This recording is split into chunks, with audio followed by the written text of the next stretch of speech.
Hey guys, Troy with Henderson Race Shop. Wanted to take a break to make a quick video and show you the headers we're working on our 55 Chevy build and a little problem solution we had to work through. We're at the tail end of this project. Once we get the headers built and once we get the exhaust built, this thing ought to be able to leave and go to paint. And then after that, it finally comes back to get completely finished and this car will be done. So I'm really excited for that. But we got to work through getting headers on it. And there's not a lot of room in this car. We stuffed a 632 in it with full frame in it. It's Art Morrison chassis. Biggest headers we could put on it, which is a 2 1/4 primary and a 3.5 inch exit. I would like to go a little bigger, but we're limited because the Art Morrison frame has built-in exhaust pass-throughs and they're 3 3/4 inch diameter, which means I only got about an 1/8 inch rim all the way around it. That's tight, especially on a street car because it's going to have an exhaust. You don't want it to rattle. This has to line up just right. So what do? When I started, we made a alignment tool, which is right here. This slides in the frame, and then we slid the stainless collector on there, and then I'd already drawn these headers up in the computer, so I had a good idea what I wanted. And then we ran all 4 tubes down to the collector, which was sitting down there in the alignment tool. It worked really good. But then you have to pop all 4 of these tubes out so you can finish weld them, which is why they're loose right now. You know, this stuff's just hanging loose. So make this quick video. But these are all welded up now. They look beautiful. We've got them ready to get welded to the exhaust flange. So how do we get all this stuff lined up really, really well?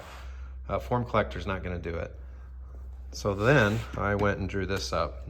I literally drew this last night. I said, man, if I had basically a slip fit style collector that fit the tubes perfectly and then fit in our alignment jig, we could get all 4 of these tubes jigged to line up with that frame, and that's exactly what we did.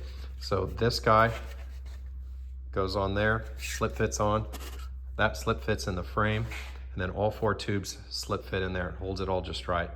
So let me install this real quick and then I'll show you what it looks like. Okay, I have all this put together so I can show you how this works. All 4 of these primaries are just slid in for the moment. If you see these little tacks on there, you can ignore those. We'll polish those down and weld over them when we finish this thing. So the tubes are all slid into the new 3D printed tool that I made, the collector. And you can kind of just barely see it down there. Let's get underneath, we'll get a better view.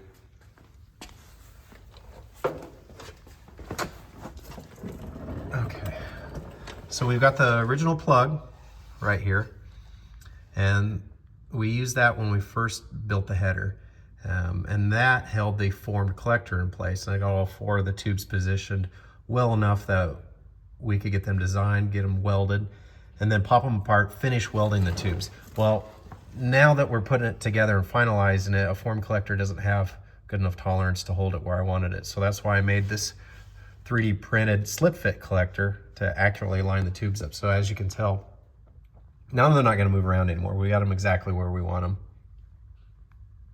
This should work really well. I'm going to use this on both sides of the car.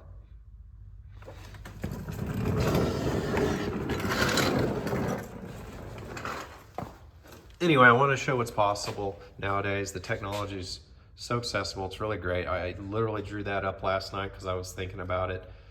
Woke up this morning, it was sitting on the printer bed, came out here in the shop, put it all together, and man, it just fits just as well as I could want it to be. So there you go. Thanks for following along. We'll see you.